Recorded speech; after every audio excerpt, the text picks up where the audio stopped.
এটা নিয়ে 3 নম্বর কেক, আবারও সারপ্রাইজ হলাম। তো নমস্কার, আমি সুপর্ণা। গত বছর জন্মদিন পালন করিনি, কেক কাটিনি বলে ভগবান মনে হচ্ছে এবছর 3 গুণ খুশি একসাথে দিল। বলতে পারো আবার সারপ্রাইজড হলাম।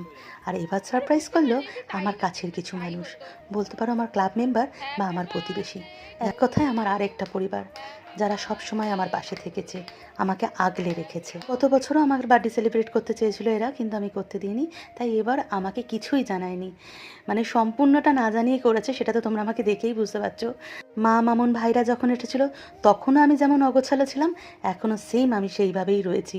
ওরা যাওয়ার সঙ্গে সঙ্গে এরা চলে এসেছে, আমি রেডি হওয়ার টাইমটুকুও পাইনি। যাই হোক, সব কিছু জেনে গেলে হয়তো এই মজাটা থাকতো না।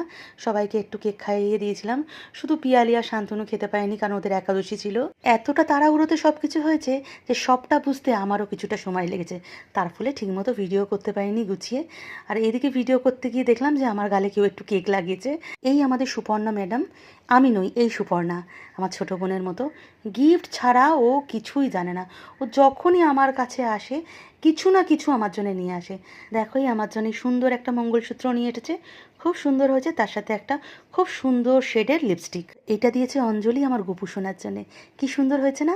ভেবেই রেখেছি জন্মাষ্টমীর দিন এটা পরাবো। মেজে বৌদি মানে অঞ্জলির মা আসতে পারেনি ঠিকই, কিন্তু নিজের হাতে হালুয়া বানিয়ে পাঠিয়েছে।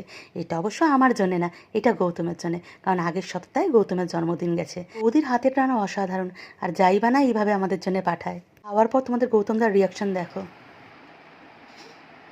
স্লো মোশন করতে বলেছি আমি, খুব সুন্দর। এবার হয়তো ভিডিওটা বন্ধ করতে হবে, নাহলে ভাগে পাবো না। তো তোমাদের অনেকেরই প্রশ্ন ছিল, দিদি তুমি কি মোটা হয়ে গেছো? তো হ্যাঁ, হেভি ডোসের স্টেরয়েডের জন্য আমার শরীরে জল জমছে, শরীর ফুলে যাচ্ছে। তো তোমরা সবাই ভালো থেকো, আবারও দেখা হচ্ছে খুব তাড়াতাড়ি।